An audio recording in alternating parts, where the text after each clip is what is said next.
It was Sunday afternoon, and surprise, surprise, I was dressed to the nines and I did not know where I was going, but lo and behold, I was in my favorite place, the Air Canada Center, sitting 3 rows from center court to witness all the action when the Raptors took on the San Antonio Spurs. Alright, so I was ecstatic. How could you not be?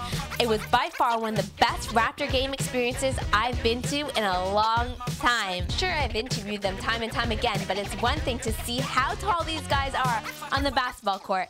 And of course, being short does have its disadvantages, but I did get to see them stretching and warming up, and Dewan Blair, well, he was practically dancing or doing some sort of awkward stretch out there on the basketball court. So when you sit so close to the action, you tend to get to know the intricacies of a young team versus a veteran team. For example, Coach Greg Popovich has been around the San Antonio Spurs for a very long time, and so for the first 2 quarters, he was pretty laid back, letting the game come to him and letting the Spurs do what they do best: play the fundamental game. Dwayne Casey, on the other hand, was barking out play calls for the Toronto Raptors. They're a young team that's learning, and I'm sure every time down the court, there was a backcourt mate who was looking over his shoulder to see the play call that he was supposed to make.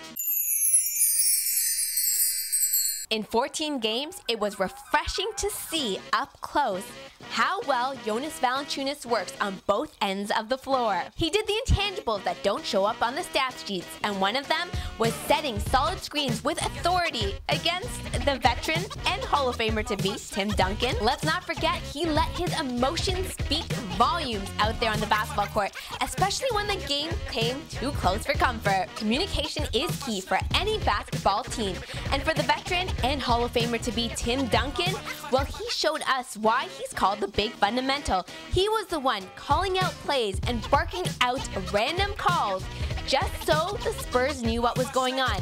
Call, block, center, box out. And a veteran team always has a secret assassin. And on Sunday afternoon, it was the man sporting the Movember look, Boris Diaw, who was able to get you backdoor time and time again. In the words of Chuck, Ginobili! He always has something to prove, but in the first half of this game, he wasn't letting the game come to him. He was forcing the issue one too many times. But, of course, he did find his groove when the game was on the line. You know who definitely did force the issue one too many times? Andrea Bargnani. That man would get the ball and jack up shot after shot. It wasn't really necessary when you were not making it. It was late in the game, and I couldn't contain my emotions either. Here's some of the things I was doing.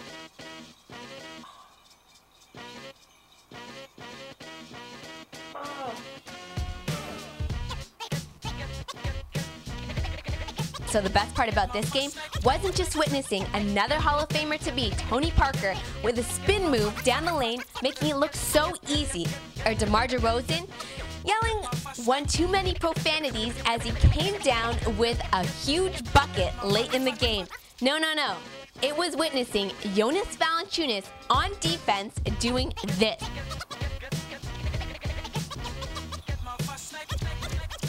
Did it not just feel like we were in a rave or something? Well, up next for the Toronto Raptors, they take on the Houston Rockets. Things just don't get any easier. Kyle Lowry makes his return home after playing 3.5 years with the Houston Rockets. Until next time from inside the Purple Room, let me know your thoughts and if you think that Allen Anderson and Gary Leo look alike.